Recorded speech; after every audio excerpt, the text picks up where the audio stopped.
so far in all the examples we've been using 200 as the order quantity for the calendars. But what if we want to consider different order quantities? For example, say 100 all the way through 300 in increments of 25.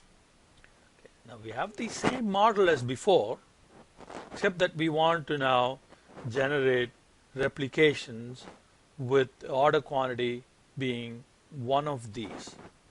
Okay.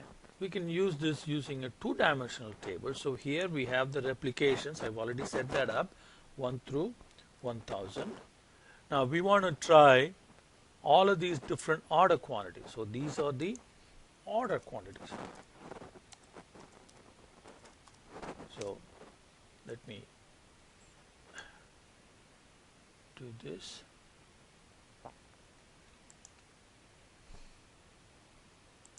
Okay.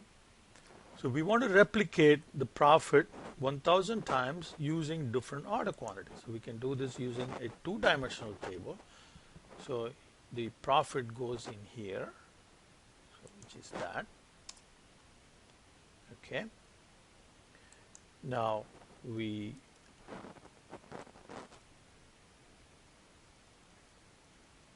highlight the entire table. So we have one more to go. Okay. So now we have 1000 replications and all the order quantities from 100 to 300 highlighted. So now go to data, table.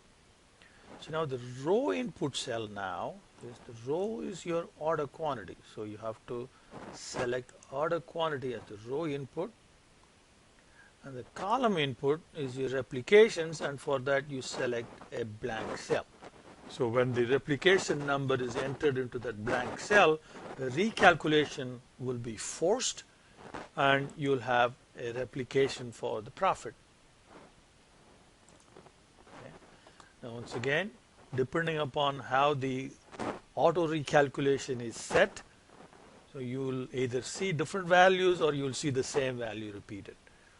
So here I have the auto recalculation, okay, file options, formulas. So auto recalculation is set to automatic except data tables. Since data tables is exempted, it's not recalculating.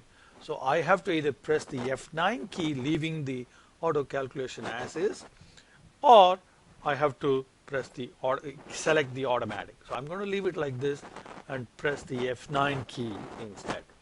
When I press the F9 key, and you see all the profit values are recalculated. Now from these, we can now set up the confidence interval for the profit under each of these order quantities. So let's do average of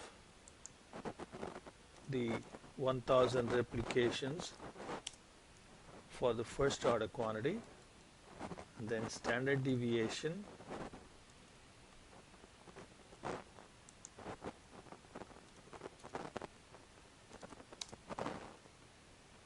okay, and number of replications is count of that. We know that that is 1000. Okay. Standard error is standard deviation divided by square root of n. Okay, so this number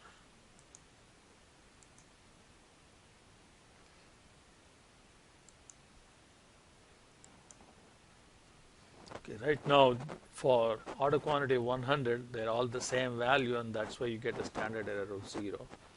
Now confidence level, say we want 95%. So the lookup probability is 1 minus that 95%. T table value is t.inv.2t. Table value, lookup probability, comma, replications minus 1. That is n minus 1 as the t value. Margin of error is t times standard error. lower limit is average profit minus margin of error. Upper limit is average profit plus margin of error.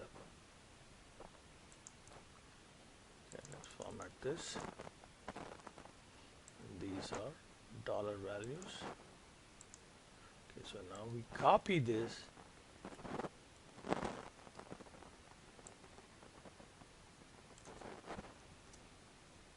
We get the confidence interval for profit under different order quantity conditions. Now let's plot the average profit and the lower and the upper limit for profit for different order quantities. So let's highlight the average and then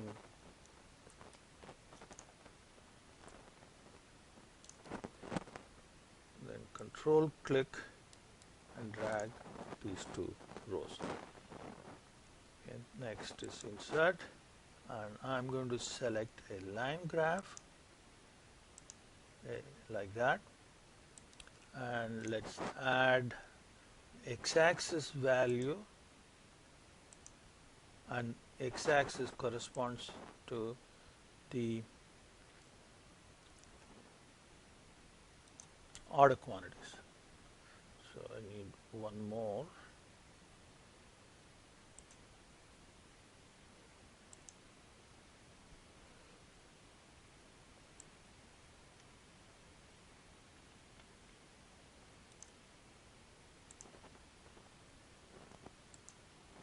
Okay, let's do some more formatting here.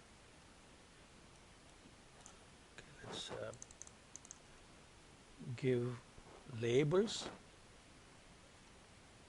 Okay, for that we'll go back to select data, and series 1 is average.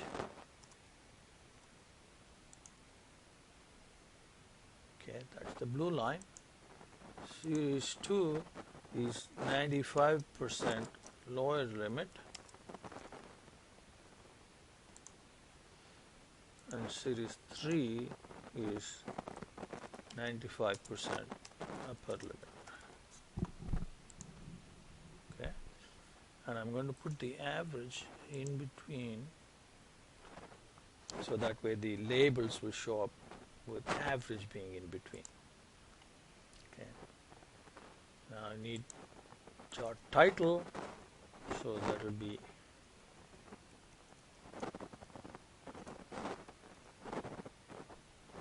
profit from calendar sales. Okay, and we want x-axis title to be order quantity,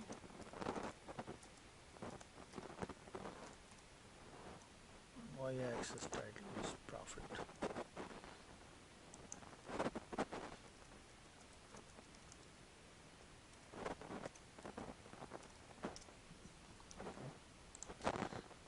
So we have done quite a bit of modeling using the Monte Carlo approach, because we only used VLOOKUP with a discrete probability distribution for generating random numbers, random values for the input of demand.